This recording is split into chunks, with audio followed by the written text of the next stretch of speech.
Welcome, and thank you so much for joining us today for the Faces of Reopening During COVID, the human and emotional impact of this new normal of business operations. Thank you so much. We were having a few technical difficulties, so we truly appreciate your patience and understanding. Before we get started today, I just wanted to provide a little bit of background on this particular topic and why we decided to host a webinar talking about trauma-informed practices to support employee well-being, the reality of providing service to customers or not, diversity and inclusion and its impact on business operations, and conflict resolution and effective communication. So this particular webinar is a partnership between the College of Professional and Global Education at Cal State LA and Cal State Fullerton. And we decided to do a webinar that talked about the human impact of COVID. Many of the trainings and webinars that we had seen focused primarily on the safety aspects of businesses reopening. And while we felt like that particular topic was oversaturated, we wanted to come with something that individuals could use to help with their employees, use to make an impact on the people that they work with or the people that work for these businesses. So today we hope that you take away many ideas and strategies to use as businesses reopen. We know that there has now been a spike again in California, and unfortunately, many businesses have been forced to close yet again, and we can only hope that those businesses can survive this second closing. But what we truly hope today is that you feel empowered in moving forward in reopening your business or opening your business. If you are a business owner that has yet to open, but you're hoping to open, we just hope that you walk away today with strategies and insight as to how you can best support your employees, best support yourself, and also best support your business in this new normal. Please be advised that today the chat function is not available to our attendees, but if you do have a question for any of our panel members, if you want additional insight on anything that we speak about today, please use the Q&A function, and we will do our best at the end of our webinar today to get to the questions that are posed by our audience. So once again, thank you so very much for being here today. We are truly grateful for your attendance, and we truly hope you enjoy our discussion today. Our first topic that we will address is trauma-informed practices to support employee well-being, and our first speaker today will be Dr. Jana Fries.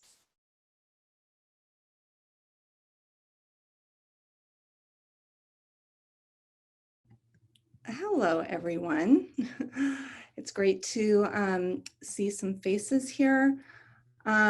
Before I start talking about trauma, which is obviously a very triggering topic, I'd like to invite everyone who's listening and who's present to just take a mindful breath.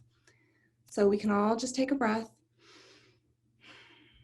and just reflect for a moment on the reason that you're here today. So we're all here for different reasons, and that helps us sort of set our intention and give us something to come back to. And then just give yourself, we talk a lot about having a really great relationship with ourselves. So give yourself some gratitude for making it here today, whatever the reason is that you came today. So I'm going to give you a brief introduction to trauma. And I'd like you to listen through the lens of your own experience and also think about the people that you work with. We've all experienced trauma. Trauma's on a spectrum. And so, but I really want you to listen to it and personalize it in one way or another, either, through your own experience or someone that you know, okay? And I'd like to also invite you that anytime you might get triggered by what I'm saying, to just take another breath. That'll do a lot for you, and just remind yourself of the reason that you're here today, and that'll kind of bring you back to the moment, okay? So like I said, trauma's on a spectrum, okay?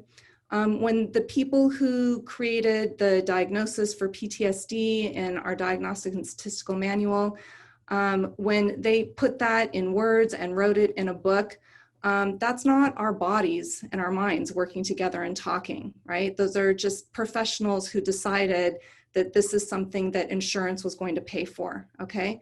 So when we think about trauma, we really need to think about the body and mind working together to try to save our life, okay? There are lots and lots of different kinds of trauma. I'm going to come back to the body-mind thing in a moment, but I just want to kind of orient us to what we're talking about. So when we think about the DSM, the Diagnostic and Statistical Manual, and how they describe trauma, the very first thing they say, they talk about witnessing a death, all right? So when we think about what's happening in the world right now, okay, and especially when we think about Black Lives Matter and COVID, think about everybody who is hearing about deaths. Think about all the Black people in our country who have been witnessing death after death after death after death after death after death in the most horrific ways. That does something to a person that carries with them through all of their ongoing interactions with people, with themselves, the way they function. That's present with us. All of our traumas are stored very permanently in our brain because the brain is trying to say, hey, you know, I'm going to store this so I can protect you in the future from it, okay? So just looking at even that very first mention of how we conceptualize trauma, witnessing a death is one of the most profound, and that's happening over and over and over again to the Black people in our country in ways that isn't affecting white people, okay? Certainly not like it's affecting Black people.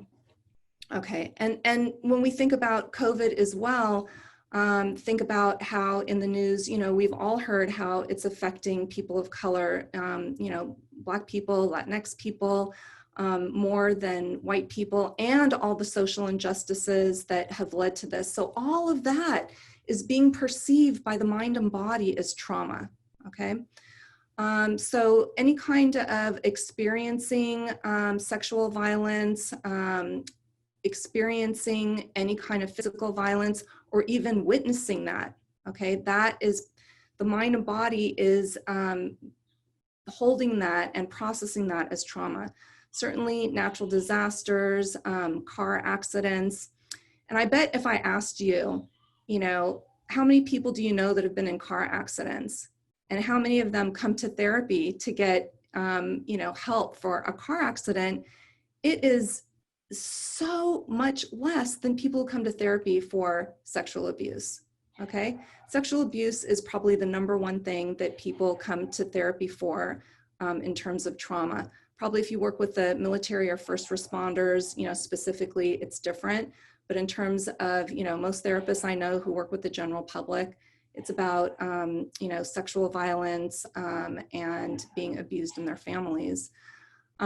So car accidents definitely are traumatizing, any kind of sexual abuse, any kind of racial trauma, or any trauma that's associated with being part of a marginalized group. So let's say somebody who's in a large body, okay? It's traumatizing to walk around in a large body in a society that is very bullying about that. So any kind of bullying is experienced as trauma, humiliation, any losses like the loss of relationships, the loss of a job, the loss of status, maybe for athletes, you know, for sure the loss of being able to play or, you know, not being on the team anymore, any kind of loss of functionality or the threat of loss of functionality. Let's say somebody gets a diagnosis and they think that maybe that's going to lead to loss of functionality and they can't imagine how they would handle that. That's very traumatizing. Witnessing family violence, a lot of medical procedures can be very traumatizing.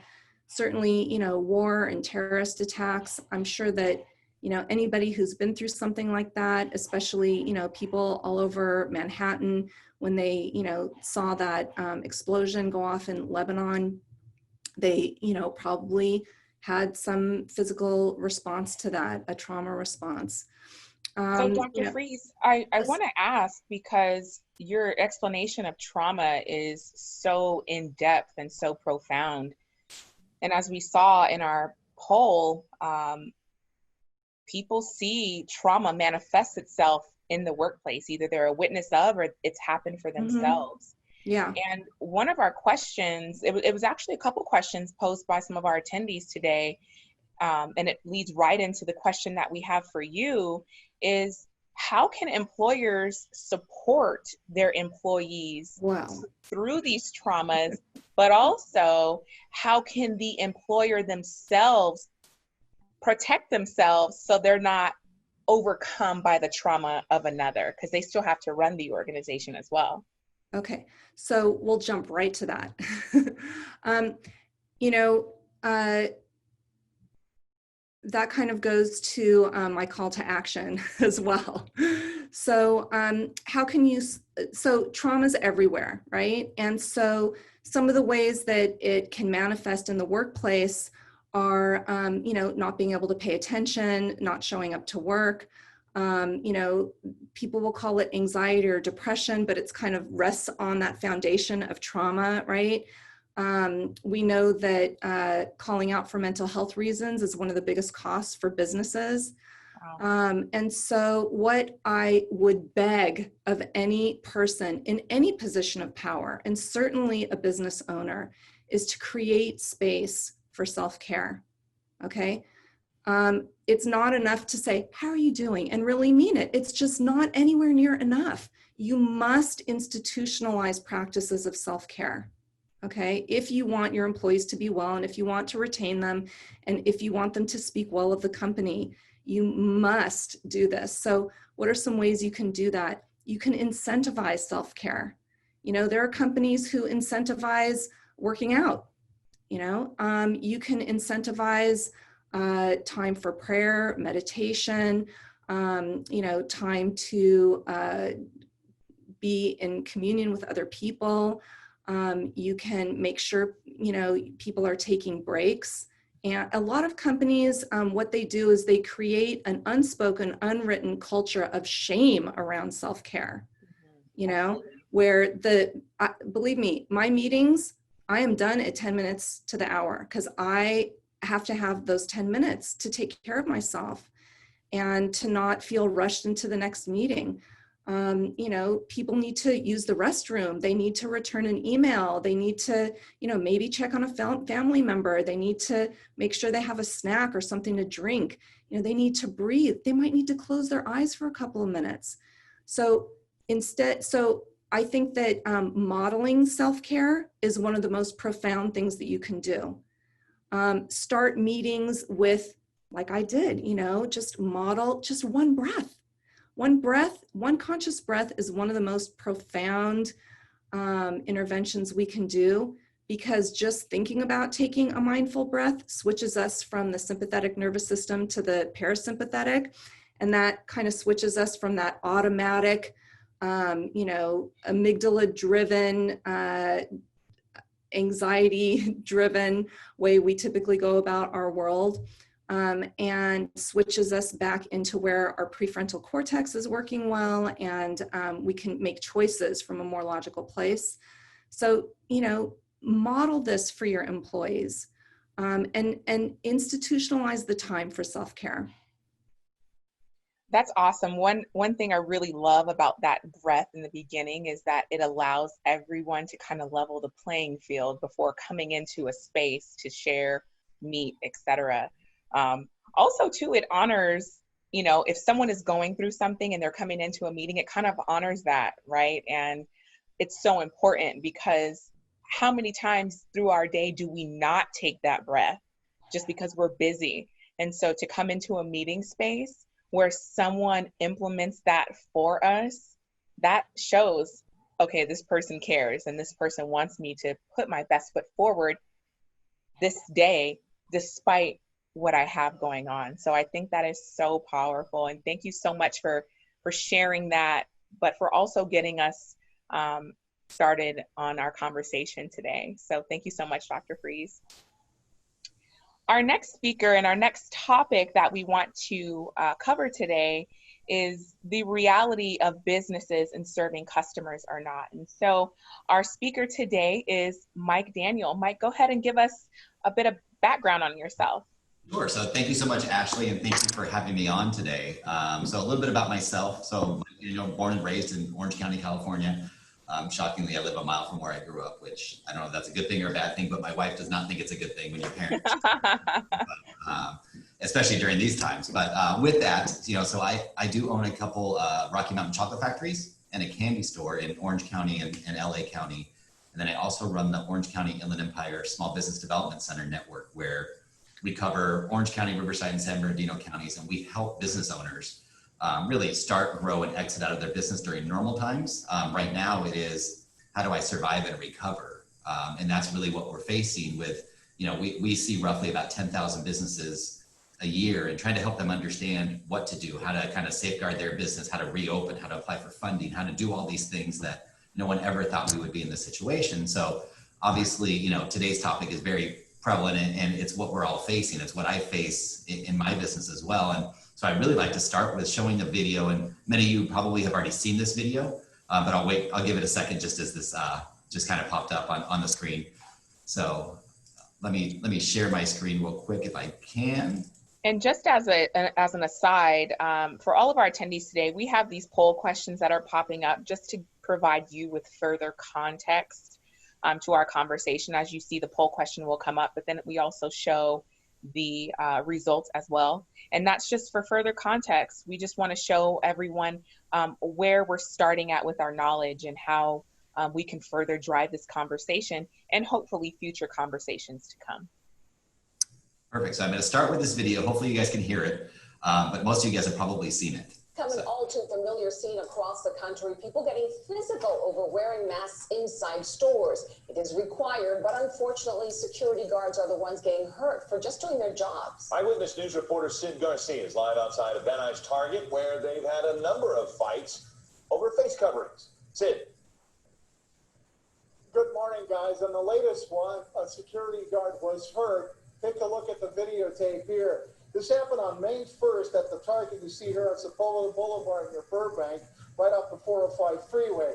One of the suspects turns around and throws a punch as he and another were being escorted out the door for not wearing a mask. Now, according to LAPD, the security guards confronted the two men described as transients.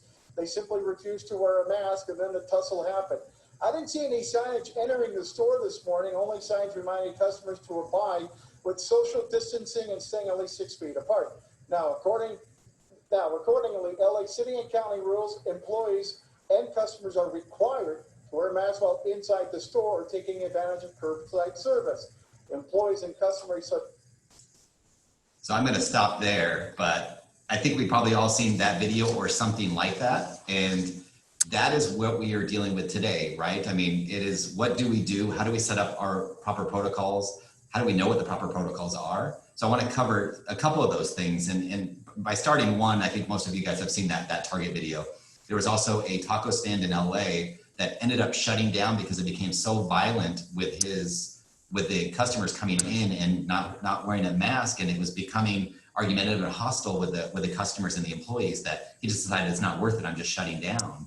And then there was a Costco store, and I'm sure you guys have seen the same video, of somebody throwing out all their groceries because they wouldn't let them check out because they didn't have a mask. So it's a big issue, right? And how to take proper protocols, how to make sure that they're in place. So really what I'd like to do in this quick presentation is really talk about taking care of your employees and your staff, and kind of building up protocols and guidelines, and then taking care of your customers, right? It's as the business owner, you have to do both, and you have to take care of yourself as well. So in that, questions I would want you to ask yourself as a business owner is, do you have a policy in place? And I'm going to assume for most of us, we don't, and we don't even know what a policy would look like, and the other one would be, do your employees, if you do have a policy, know what that policy is? It's one thing to write it. It's a whole nother thing to make sure that everybody's educated on it. And then, is it visible and understandable to your customers, right? So you have all three of those things to take care of. How do we make sure that we do that? So let me kind of break it down and start with the employees. So taking care of your employees and what's expected of you as a business owner, right? There are federal guidelines, there's state guidelines, there's county guidelines, and there's city guidelines, right? So how do we know what's right and what's wrong? And I can kind of tell you, I'm in Orange County today, but all of our news comes from LA City. right? And so as we're getting information from the city of LA, of you have to wear masks now, or you have to socially distance, or we're closing stage 2 and stage 3, but stage 1 is open. That is for the city of LA, but not necessarily for the county of LA. So I have 2 stores in Long Beach that it doesn't relate to that. So making sure that you understand where the information comes from and how to get it, how to find it. And I would say the best place to go to really understand how to take care of your customers and how to take care of your employees is the state of California. So covid19.ca.gov is the governor's office website. So again, covid19.ca.gov will take you to a site that gives you a whole bunch of different data. You then go down to businesses and employee page, and it will bring up all the OSHA guidelines per industry. And so you can really kind of go in and find out, what am I supposed to do? How do I set up protocols? How do I know how to socially distance my business? I mean, my stores are 800 square feet and 1,000 square feet. It's pretty hard to bring in more than 5 people at a time. So making sure that you set up what that looks like, and educating my employees on how to kind of set up those guidelines and making sure I have the proper PPE, right? We want our employees to feel safe, but at the same time, we also want our customers to feel safe. Mike, let me ask you this question, because just based on our poll, it was almost pretty split that folks felt that their employer did not have a good handle on the changes right now with COVID. Obviously, there's so much going on. I mean, from a social equity standpoint, COVID, people just feeling worried and displaced. What if employers just don't know where to start? If they just don't know, if there's one starting point, I heard it put not too long ago, in a time like this, don't panic, pivot. So where's that pivot point, just the first starting point, in your opinion, for employers?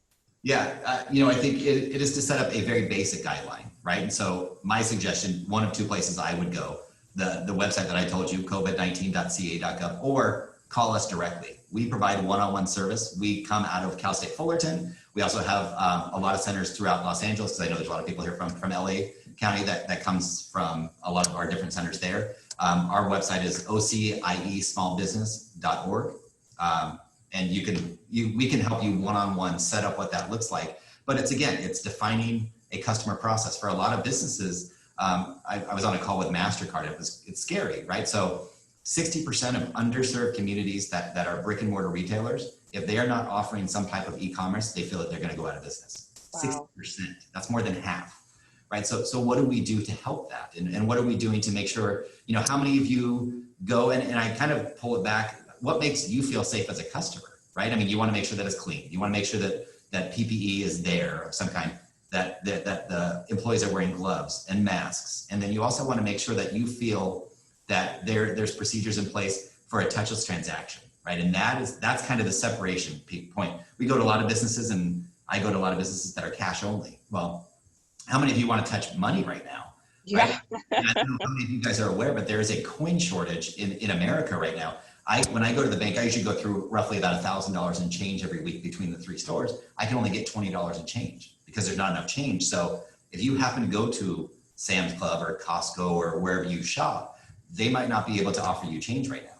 So how do small businesses, handle that? And if they don't have the ability to take credit cards, so making sure that they understand that. And then let me go a whole different route for you.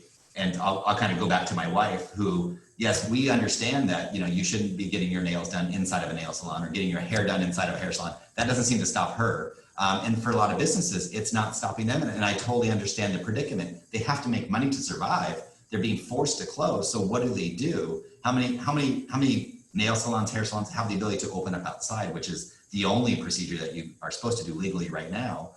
So making sure that they understand the rules, and then ultimately they have to decide liability wise, what do I need to do? Because if you happen to open when you should be closed, liability insurance doesn't cover you anymore, right? So you're liable for your employees, you're liable for your customers. So I think you need to think of other ways. Can I sell online? Can I sell through a third party? I had never used DoorDash or Uber Eats in my business before, probably just because I'm an older generation that I never thought, I don't need that stuff. I'll just do it the old way. But I can tell you, I put in DoorDash in all 3 of my stores, and it hasn't brought a tremendous amount of wealth to it, but it has brought a whole nother sales channel that I never had before. And the average customer that shops in my store, it's about $10 per transaction. When somebody orders through DoorDash or Uber Eats, it's $25. and I'm not doing anything any more than that. So I think making sure people are aware of other things that are available to them and ways to pivot their business. And I'm not sure that was the exact question that you were asking. I gave you a long answer. No, that's perfect, because so many businesses are fearing that they're not going to be able to reopen the second time around. And so I think that those alternatives that you're talking about, DoorDash or selling online, or, you know, finding ways that are easy to implement so that they can continue to move forward even during this time. And if they can't move forward, at least have a fighting chance at moving forward, you know, doing everything that they possibly can to make sure that they can continue to serve their clientele. So I think your suggestion on the alternatives and pivoting is awesome. Yeah. So just making sure, and, you know, cutting all of your costs, having those conversations with landlords, that's the next big hurdle. We have a lot of businesses that haven't paid rent April, May, June, July. We're now in August, right? So 5 months of not paying rent. At some point, that's all going to come to a head where you either have to pay it or get evicted. And so having those conversations with your landlord to defer or abate your rent, and, you know, just thinking of different strategies of selling. So, yeah. Awesome. Well, thank you so much, Mike. Thanks for having me. Yes, thank you for being here. And I really hope, just a pulse check with our audience, I hope you all are taking notes and finding this information informative. Please don't forget that we do have the Q&A. So if you have a question, a burning question that comes up during our presentation today, please feel free to use the Q&A. We will address those questions as much as we possibly can at the end of our presentation today. So our next topic is diversity and inclusion and its impact on business operations. And I'd like to introduce Dr. Marla Parker. You're on mute, actually, Dr. Parker. Sorry, technology. It's okay. Technology. Yeah, so thank you so much for having me. I do appreciate it. So my name is Dr. Marla Parker. I am a political science professor at CSULA. My main discipline is public administration, and part of that is really examining the role of diversity in public service, because as public administrators, even though we don't focus on for-profit organizations, we still have the same concerns about, you know, like, how do we create an equitable workplace? How do we serve a diverse population?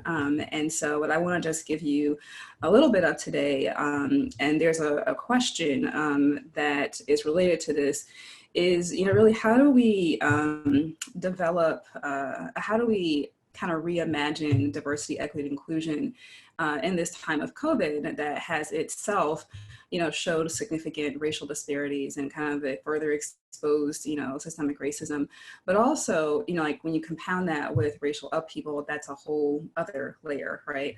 And so, you know, it's per Joanna's point earlier about trauma, you know, racial trauma is very real. And so one of the first things that I think it is very important for employers to do is to recognize that racial trauma is important, that racial trauma does in fact have an impact on workers. I mean, there's this meme going around on social media, some of you may have seen it, and it has a picture of a Black woman in bed and it says, "I'm calling him Black today."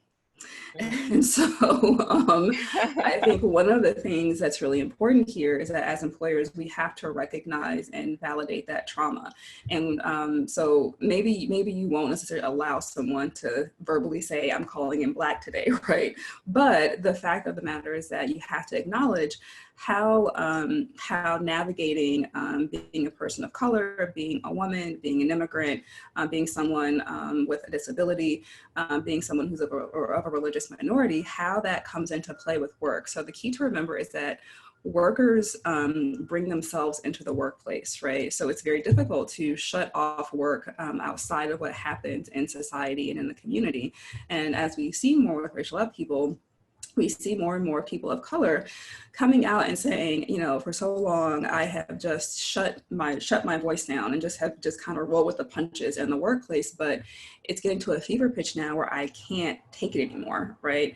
And so it's not only just about how this is impacting your workers, but people are now making decisions about where to even go to work.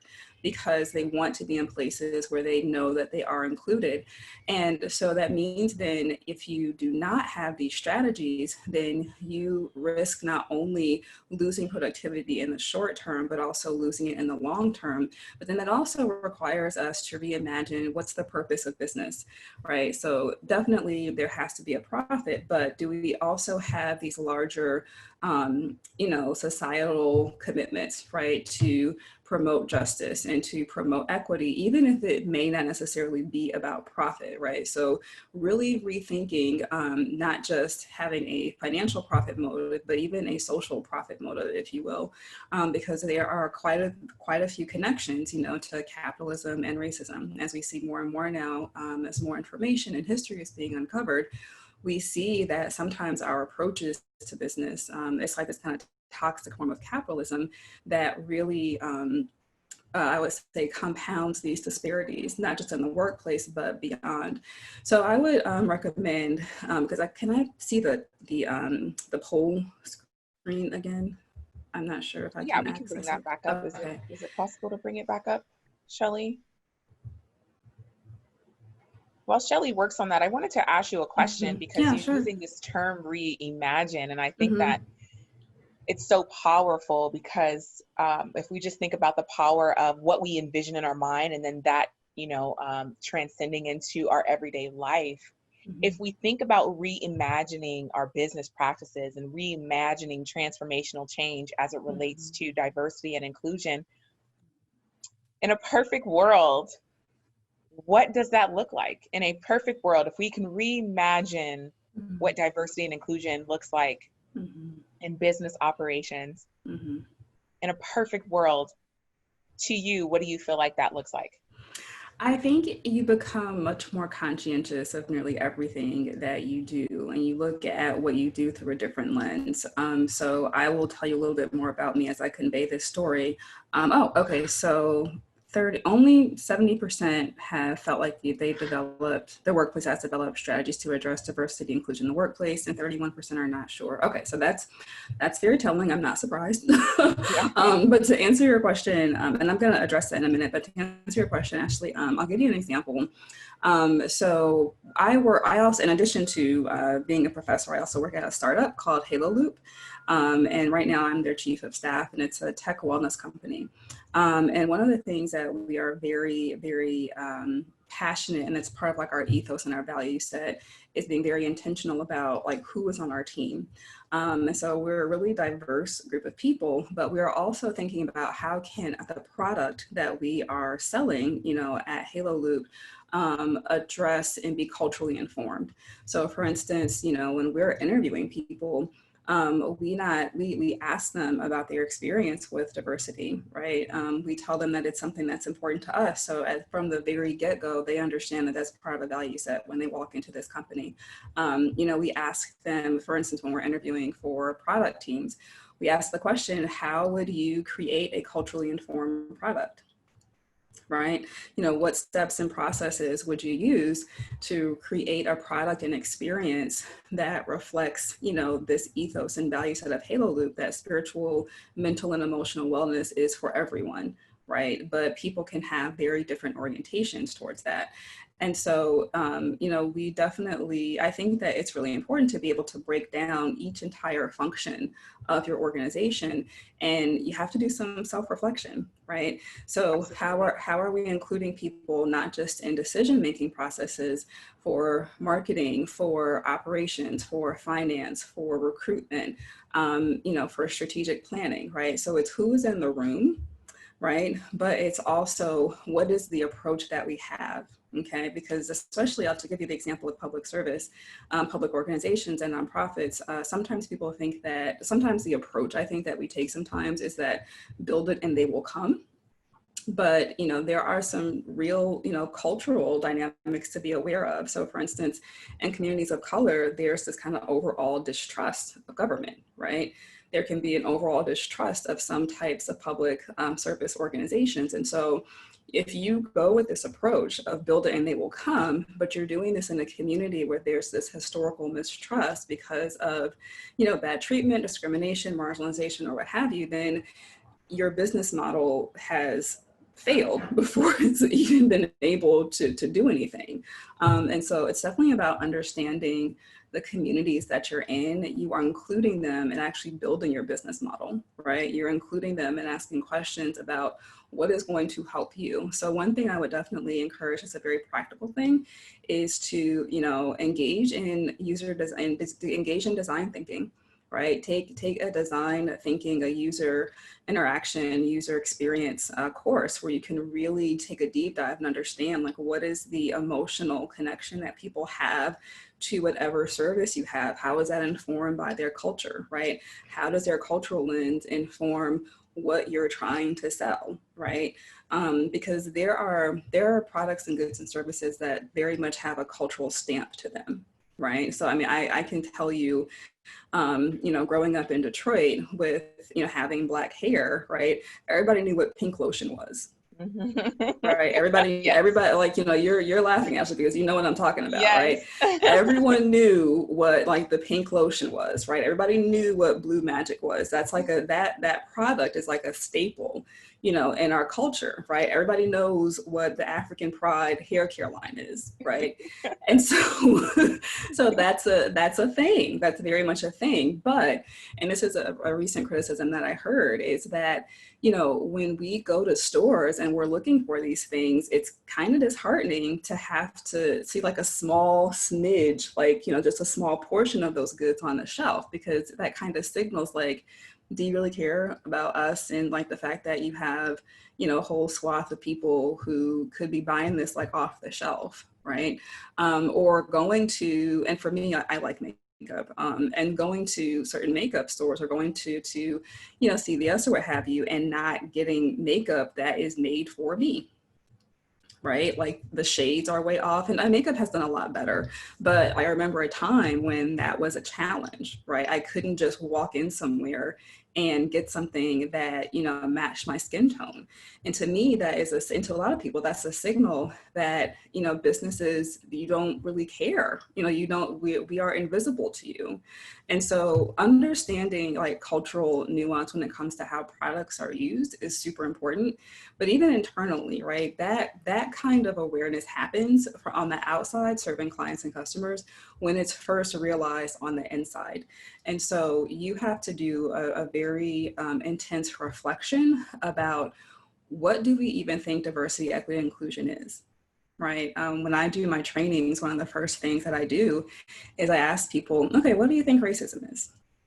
And it seems like a very simple question, but you have some people who think that it's just a relational thing, right? Someone calls me out of my name, right? Someone, attacks me, okay?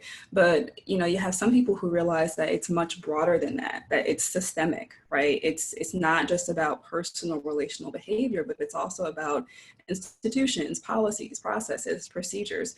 So if you don't really have your head wrapped around that, you're not going to have effective strategies to, number one, care for your people, okay? Because if you don't care for your people and foster this environment of diversity, equity, and inclusion, then, you are basically sowing the seeds for disruption, right? You're sowing the seeds for a cold climate. And, we're at a point again now where it's not just people who are going to be looking for places to work where they feel included. They will call you out on it in a very public way. Absolutely. Right. Absolutely. And that's going to eat into your dollars, because people vote and express themselves socially and express their value sets with their dollars now. And so people are going to be much more bold in saying, I had this horrible experience at X, Y, and Z company. And so I'd recommend that you not even, engage with them at all, right? And what I'm hearing you also say, Dr. Parker, is, the reflection piece is super important. And especially at a time like this, where most everybody is in crisis mode. And something that we've been saying in our own organization at Cal State LA is, don't let a good crisis go to waste. And this is the point in time where you have no other option but to examine these things. Exactly. Not just from a safety aspect with COVID, but also from a human aspect with your policies and your procedures surrounding diversity, and inclusion, equity, and belonging. Mm-hmm.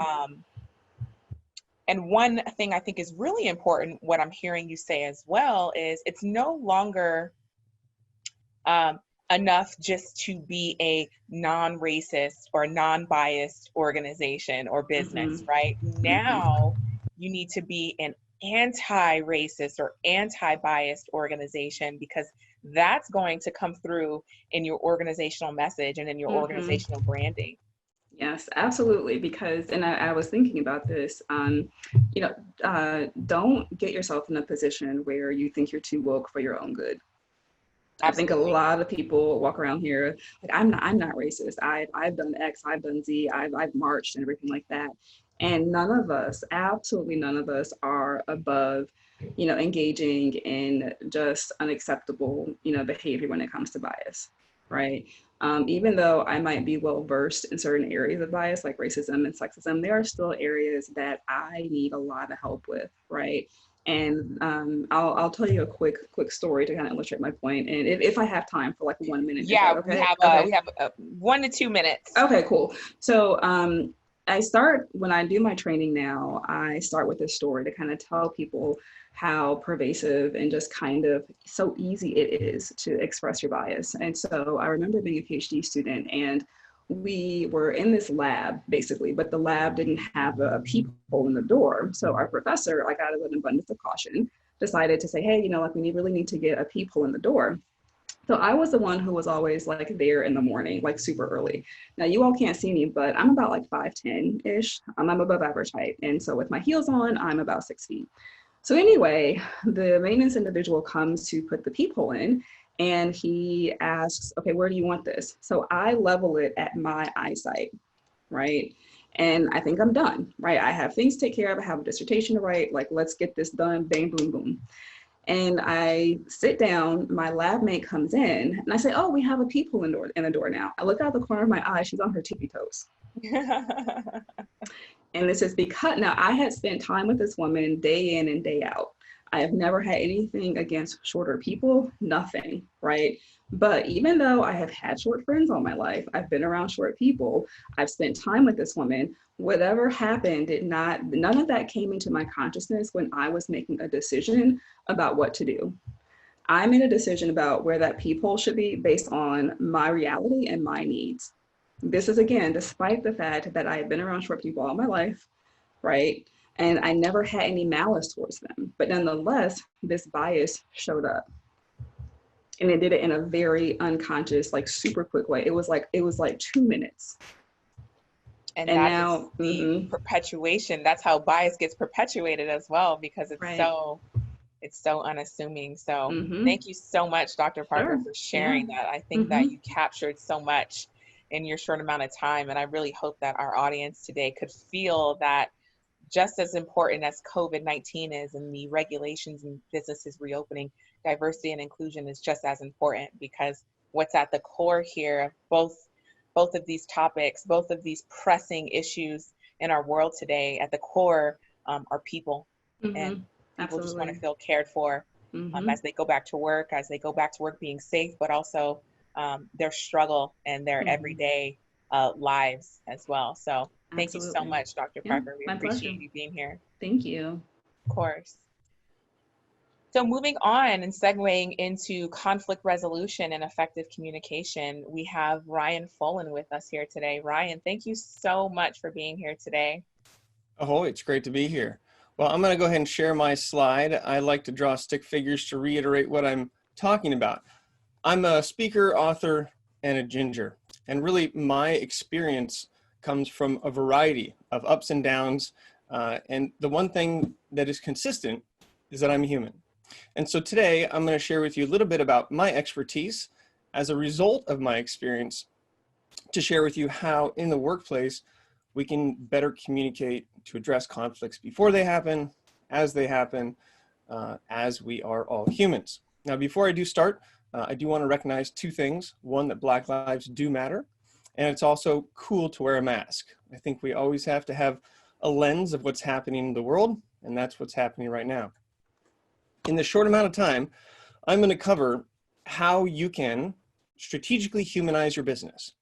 I'm going to talk about how to acknowledge your employees' emotional well-being and how to, at the same time, maintain healthy boundaries. Now, before I do, just a little bit of fun, because we've all been sitting down for a while. You can stay seated or not, but I challenge you. Now, I don't see you, so there's an honor system. I challenge you to fold your arms. Just fold your arms like normal, okay? Feels good, feels comfy. Now, I challenge you to fold your arms the other way. So, something like that. Should feel very awkward. And if you don't get it, go back to where you normally fold your arms, super comfortable. Now, ready, fold your arms the other way. Feels very awkward. Now, the reason why I'm having you do this is because what I'm going to share with you today might seem a little bit new. It might seem like folding your arms the opposite way. The way that you're operating your business, the way you're supporting your employees is just like this. It's how you've always done it. So here's an opportunity for you to just think about folding your arms a different way, and it might seem a little bit awkward, but if you do it enough, it will become normal. Now, the poll question that should pop up is whether or not you have a personal brand. So I don't know if we have that, if we can pop that up. All right, yes or no or not sure, okay? I'll go ahead and let you answer that in 3, 2, 1. Hopefully the results are in. I'm gonna cheat and tell you my answer. Everyone has a personal brand. Now, if you are not someone who thinks you have a personal brand, or you're not sure, the problem is that you're just not taking part of the narrative. So how do we humanize your business? You humanize your business by making your employees and yourself the champions of the company. Now, right now, I want you to ask yourself, what is your job title? What are the job titles of your employees? And the reality is that, okay, wait, we have the polls in. Yes, 10% or 53%, and then we've got a 37% no and 11% not sure. Okay, it's always amazing when people don't think that they have a personal brand, because you do. So I want you to think of your job title. Is that all that you are? Are you the founder? Are you the CEO? Are you the CMO? Is that all you are? Well, take that same lens and put it on your employee. Are they only a customer service representative? Are they only a salesperson? Because this is the heart of how to humanize your brand. What is your brand? Well, a very rich man once said that your brand is what people talk about when you're not there. I agree, but that's not the whole thing. Your brand precedes you. Your brand is what you share on social media. Your brand is what you do for fun. Your brand, as well as your employee's brand, is when they're writing and publishing, when they're speaking, and when they're having normal conversations. Now, I can read your mind, and a few of you are thinking to yourself, why on earth would we invest in the brands of our employees when we already have a brand? We have the corporation at hand. Well, the reality is that the world has changed, and people don't want to do business with businesses. They want to do business with people. And over time, the trends that you've seen from a social media perspective is that sure, you'll gain followers as a company, but you will plateau. There's only so many companies that people want to follow. Then there's influencer marketing, which is essentially putting a person in front of your business to humanize it. That works only if it's a correct match. It can be expensive. There's a lot of regulations, and it can be tricky. So use the influence that you have within your own employees. And in order to do that, it's about empowering them to discover what their brand is and support what they're doing. A lot of people are fearful about losing their jobs. And if you are encouraging people to share their thought leadership and define who they are in relation to your company, that's when you start to put not just a high-paid influencer, but your employees in front of your company. Now, your brand is not what you think and not what others think. It's actually the intersection between the two. And that's why the way you document your story and the way that your employees document their story is how you get people to like you. Now, the mistake that a lot of people make is they just go for the like. They try to produce the videos, they try to produce the reviews, they try to put themselves out there so that they get the likes, the actual likes on social, but also the likes that people want to show up at their doorstep. But the reality is that you have to let people get to know you before they can make a decision of whether or not they like you. And if you let people, your customers, get to know your employees, then they might like those employees, and then they might trust you and trust your company. The problem is you can't download trust. This is one of the main themes of my book, Ditch the Act, which really shows how to put the human into your business. Now, how do you acknowledge employees' emotional well-being? You realize that there is a reality in between the really bad stuff, the Yelp reviews, the security guards getting beat up, and then the good stuff where people are happy and you're actually solving their problems. But when it comes to your employee, where do they fit in that reality with themselves? Because the reality of your employees is your reality. We talked about trauma and employees bring that in. We talk about the importance of inclusivity and diversity. We talk about the different tools you have access to. The biggest tools you have, the assets that you have, are the humans that work for you. They're the people that water and nurture the vision, mission, value, and goals of what's happening. But you might be thinking to yourself, yeah, but everything's going to heck in a handbasket. Well, when there is failure, when things go wrong, it's an opportunity to learn. There are stories that can be used to train new employees. As soon as you create those stories into content, it creates a connection so that you don't have to keep repeating yourself. This is probably what you think this is all about. You're scared. And that's because you have to overcome your fear of sharing, and you have to create a culture that lets people actually share what's really going on. If you don't create a culture of ditching the act, then you won't know what's going wrong, and you will find people that are leaving and you have no idea. Encouraging a culture that actually gets people to share what's going wrong, asking them questions and going beyond the subtle pleasantries of, how are you? Oh, are you good? No, like, what's really going on? Actually talking about emotions, and whether this is something that you do or you bring in a professional to do and you make it part of your culture. Sharing how people are feeling is crucial right now.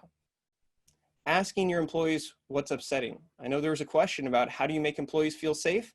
Well, step number one, talk to them about the things that make them feel unsafe. Talk about measures and means to mitigate that. But it all starts with that communication. And finally, I want to talk about maintaining healthy boundaries. And it can be as simple as going first. Have you ever been in a situation where you show up, maybe it's a show up on virtual, and it's like, hey, how's everybody doing? How's the weekend? Joe says, great. Jane says, awesome. Johnny says, cool. Mary says, it was okay. And you move on with your day. But as a leader, as an owner of your company, when you go first, it allows people to go second. When somebody asks you how you're doing and you're not doing well, I challenge you to be honest and say, well, it's kind of a rough weekend. Maybe share a little bit about what's going on. What it'll do is it'll trigger them to find something that they relate to, that they might then share something that's gone wrong.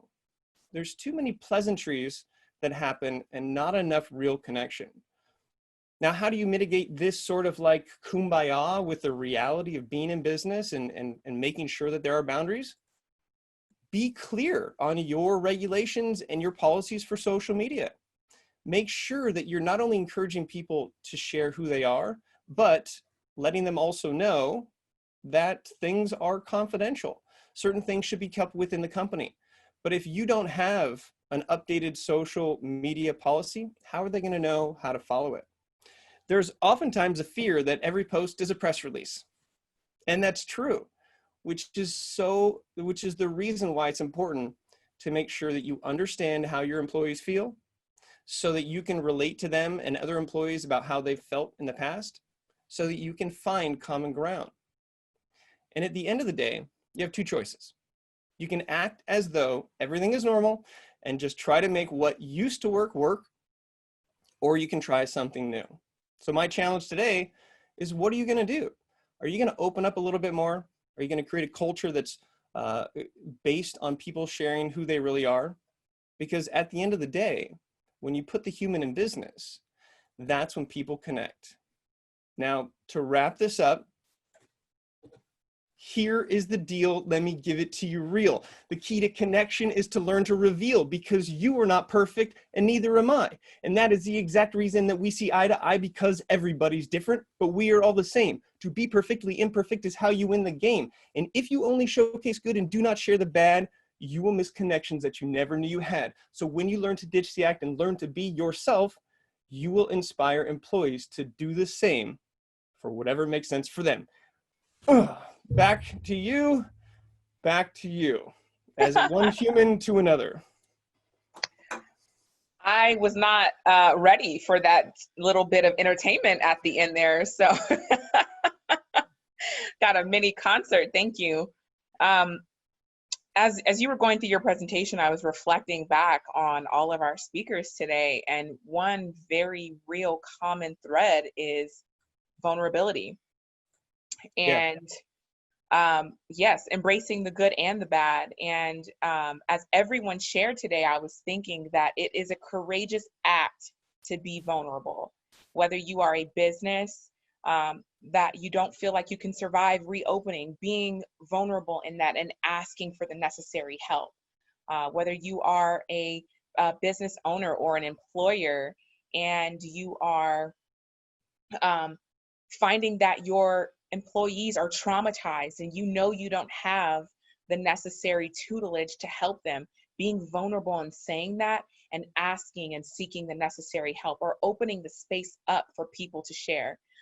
Whether you're a business who you've never really had to think about diversity and inclusion because you've just felt it's always come natural and you have a diverse employee population, but you've never had to cultivate them. Being vulnerable and asking what do they need in the face of this social change. And Ryan, as you've just shared, humanizing your business. There are a lot of businesses that are really great at what they do, but they have not taken the necessary time to prioritize the human resource to humanize their business and further drive change, but also to further drive productivity. So I really want to thank everyone today for what they've shared, because the common thread of vulnerability, it's so apparent, and it really allows everyone to connect with one another, because when we share, when we open ourselves up, when we create a space for vulnerability, I truly believe it's a two-way street that's created for people to share, but for people to also listen as well, and for community to be created because of vulnerability. So right now, again, I just want to check in with our attendees. Please feel free to use the Q&A. It is there. We will be getting to your questions here. Actually, right now, I'm going to have my colleague Lynn join us. She will be facilitating this Q&A portion of our webinar today. So Lynn, take it away. Sure. Thank you, Ashley. And again, thank you to all of our speakers.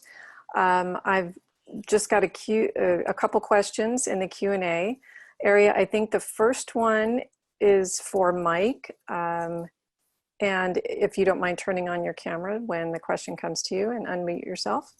How do you make your employees feel safe when they are approached by non-mask wearing customers and are threatened with bad Yelp and social reviews and videos? Workers just want to have a job and stay open. Yeah, that is such a tough question. And I can tell you, I face that all the time. You know, one of my stores is downtown Huntington Beach, where it seems like no one wants to wear a mask, which is really tough. So what we've done, and I'm not saying that this is the right approach or the wrong approach, you know, most of my employees this is their first job. This is a tough situation that I'm putting them in to police the situation. So we put, please wear a mask. Mask is required. So as they're walking in, you know, we will ask them that, you know, if you're not wearing a mask, I can get it for you. You know, and if you wouldn't mind waiting at the door, but we get a lot of people that say, I'm not wearing it, and they're just coming in. And at that point, we let it go. You know, we feel that we have enough PPE in place and that we have enough things to hopefully, it's just not worth the hostile argument that's going to ensue if we push it. And that's what a lot of businesses have done. If it gets to the next level, you know, we have set up a policy where they bring in the manager and then ultimately call the police. But, you know, this is happening everywhere and at every level of every business, right? And you kind of have to know, I mean, if you're going to force people out and tell them they can't come in, you have to know that there's going to be a reaction. So what is that reaction? You have to prepare your employees for that. And I mean, ultimately, I would say on the Yelp and the other review sites, as a business owner, you do have the ability to go in and explain what happened. You know, my suggestion would be to do that. But ultimately, you know, if I have a bad Yelp review because, you know, we're trying to make sure that our employees and our customers are safe, then so be it. I'll have to deal with that on the other end. It's not, you know, safety is ultimately the first and foremost. So just to follow up on that, and you mentioned kind of outlining the policies and procedures for employees. And so with your stores, have you put certain, I guess, customer experience or customer service new policies or rules in place for employees? Absolutely. You know, and it's posted too. I mean, so everybody can see it. The employees definitely we've gone through role playing as well, because it happens. And I think that's the best thing to do for, at least for my employees, I found, is do that role play so that they're aware of what could happen and then what they should do, right? What we don't want them to do is engage, right? We want them to disengage. If it means bringing another employee into the situation, they can step aside. We just don't want it to become hostile, which unfortunately, for some reason, a mask seems to be the most hostile thing you can do right now, whether you're for or against it. Mm-hmm. And I know some businesses are working on de-escalation techniques for their employees. I know this in certain grocery establishments is happening, but yeah, thank you for that. The next question is more about, thanking Dr. Parker, Dr. Davis. The recording is available. We will be sending that out to everybody. And you don't have to worry about that. We'll get that out in probably within the next week. And that's all the questions we had in the Q&A area. I don't know if anybody else has any more. We could give it a couple seconds. I actually have a question that I want to pose to Dr. Freeze.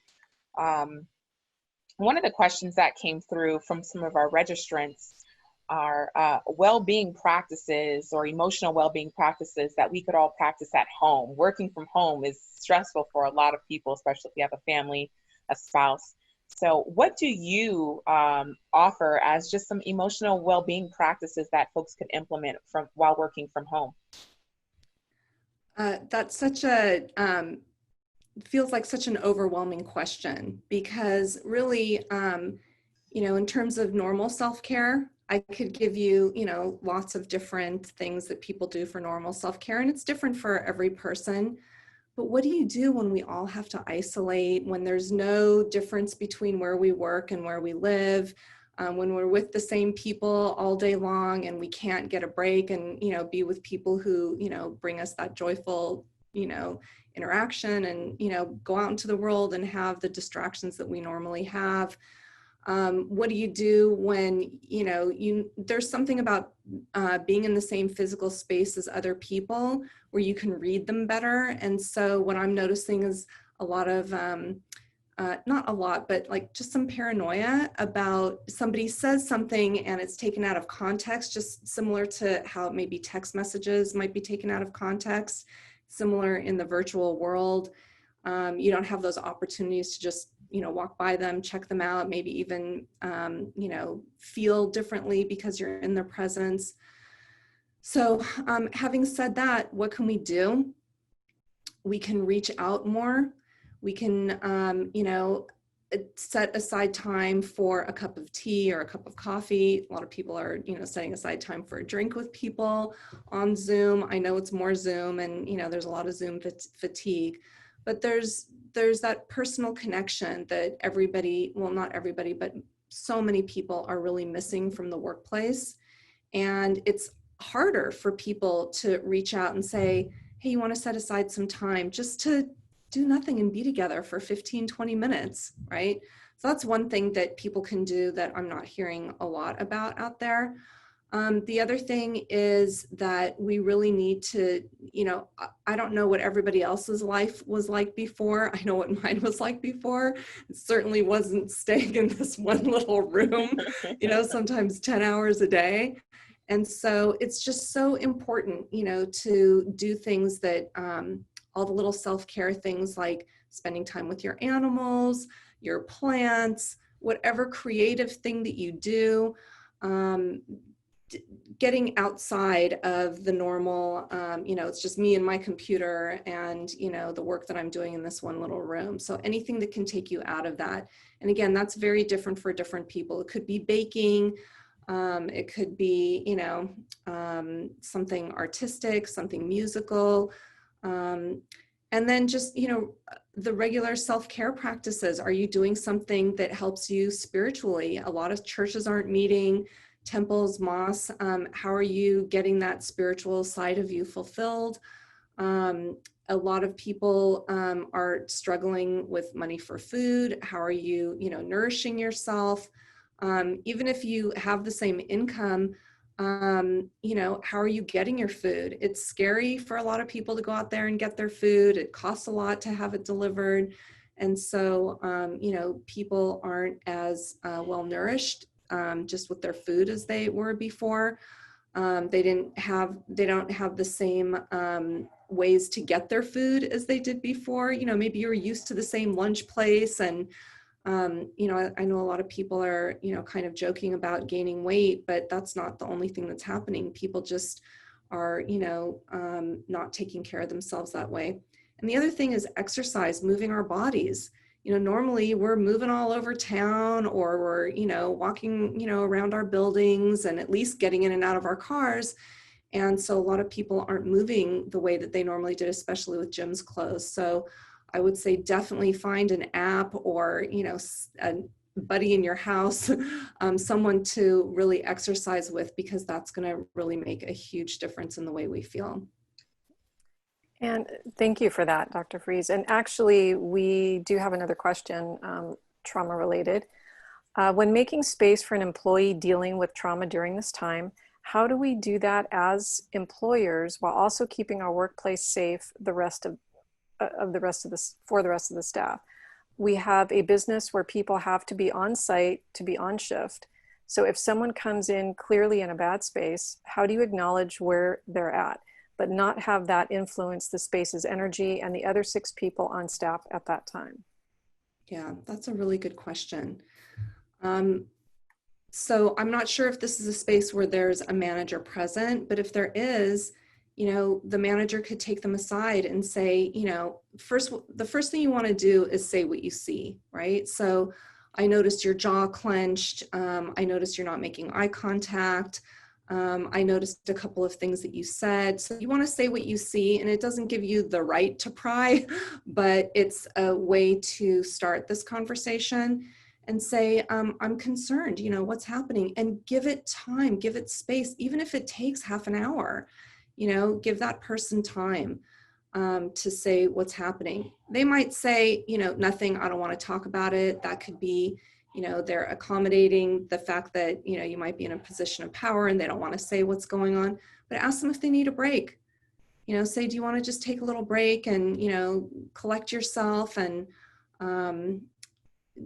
I'm just thinking, you're asking about things that you could do at work. Maybe you could create a little space. A lot of places, universities, I work at a university, will have a room that's like a meditation room. We have one at Cal State LA.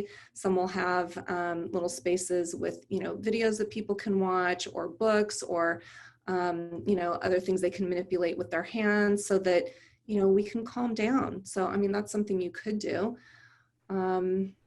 Did I answer the question? I have I believe so. Oh, go ahead, Marla. Sorry. Yeah, I have a similar thought about this. I'm not a trauma-informed care expert, but as a teacher, I run into very stressed out students a lot. And so one of the things that I've been doing is being more proactive because I know that some students just may not have the language or feel like they can actually verbally say something to me. So I actually put resources within my course webpage. So I know that quite a few companies may have like some kind of an employee portal or something like that. And so if you can put like some self-care or mental wellness or spiritual wellness resources right there front and center, and just, announce, say, hey, this is a new resource. So like I just take the time to curate those resources for my students. And it's there from the beginning of class when they first walk in the door, so that they may not have to necessarily worry about like, at least figuring out themselves or, trying to articulate, things, right? So that's another thing to consider. Thank you. We have more of a comment than a question, just thanking everyone for this conversation and praising Ashley's facilitation. Excellent. And so without any more questions, I think let's turn it back over to you, Ashley, for the panelists giving kind of one last, challenge or call to action that our attendees can take away. Absolutely. So I guess we'll start in order. So Dr. Freeze, do you have a call to action, a challenge here for our attendees today? Of course. So what I would encourage and invite everyone who's in a position of power to do is to set aside time in any space that you can for people to practice self-care. So I modeled that at the beginning just by taking one breath. I don't need to tell you exactly what to do. There's a million things you could learn to do on the internet in a couple of seconds, but set aside time, institutionalize self-care. So find some way to do that. Awesome. And Mike, Yeah, what is your challenge, call to action? Yeah, mine might be a little bit different, but I would say, as we see so many small business owners struggling, my call to action here is to go support small business. Go buy from somebody that maybe you wouldn't normally buy from. Go buy from somebody that's local. Spend your dollars locally and help these small businesses, really survive and hopefully recover through this. Certainly, we've seen just especially in the past few months in the wake of small businesses struggling, but also in the wake of Black Lives Matter, we've seen a push for supporting Black-owned business, and not just Black-owned business, but people of color-owned business. So Mike, I think that is such a great push. Just support small business, that little mom and pop shop at the corner, support small business in general. So thank you so much. Thank you. Dr. Parker. Yes, I do. So in light of, increased racial upheaval, there's been a significant uptick in terms of people wanting to do better with their organizations. There's been more attention placed on diversity, equity, inclusion, and belonging training. And so my call to action is, if you can, and I'll hopefully the page team will be helpful in sending this out for me, but to take a survey that I have developed, because, hearing from business owners and hearing from employees helps trainers to actually deliver good, services. Because, one of the failures in the past has been inadequate training when it comes to diversity, equity, inclusion, and belonging. And so, trainers can do better when we have accurate and insightful and honest information from the people whom we're trying to serve. And so if y'all could take that survey afterwards, that would be great. And so if the page team would, be helpful in letting me send that out, I'd appreciate it. So thank you. Awesome. Thank you so much, Dr. Parker. And Ryan, what is your call to action? My call to action is fold your arms a little bit differently. Now, you could take advice from any of our panelists, but there's enough information that you've gathered today to try something new. And I really believe that Vin Gang, who's an awesome speaker, he told me once, he said, look, satisfaction comes when you get new information. So everybody's satisfied. There's a lot of great new information, but fulfillment is when you actually take that information and apply it. So fold your arms in another way. Now, if you want a suggestion of how to fold your arms from my perspective on how to humanize your business, go first. Now, the reason I say this is because you can't expect to go to your employees and be like, okay, tell me how you're really feeling. Just be honest with me. It doesn't work like that. You actually have to lead by example. And so how do you do this? When somebody asks you how you're doing, share with them, be a little bit vulnerable, maybe show a little bit behind the curtain, share with them some of the struggles, some of the pains, some of the financial woes, some of the feelings and emotions that you have, and just watch. Because as you do that, you'll spark a culture where they feel like they can relate to you and share a story about how they're having a problem with their children at home, or how they're not sleeping well, or these things that now we connect outside of this. You're an employee, you do your job. So when you go first, you actually let other people go second. And I think that the idea of getting information from your employees works best when you start giving information. And this can be scary. So if you want a baby step before this challenge with your employees, the next time your spouse or your partner asks you how your day was, instead of just saying it was great or really busy or the usual, actually communicate what happened. That's a safe environment, and you might start to see both of you having an opportunity to open up a little bit more. And if you want to learn more about being human, and if you like my style, my stick figures, you can always sign up for my newsletter, ryan.online/sign up. Every week I give you something to listen to, watch, and see. And again, thanks for the opportunity. What a great example to go first from these higher education facilities to really spark the conversation about the faces in the phases of reopening.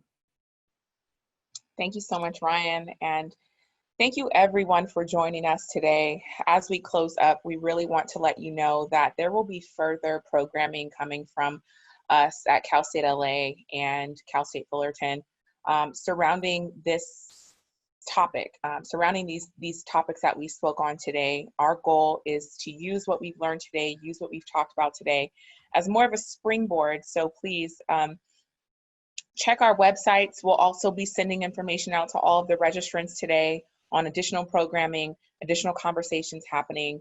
We're just looking forward to continuing this. As we see in the news, doesn't look like COVID is going anywhere, unfortunately.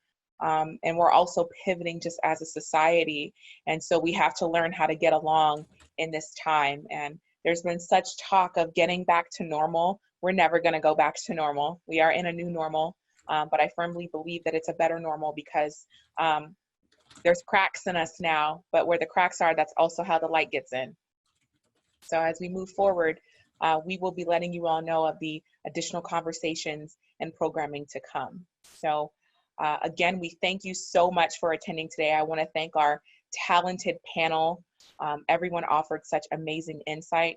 And I also want to thank my colleagues, Regina Cash, Lynn Stewart, and Shelley Wong for their work. This was a joint effort.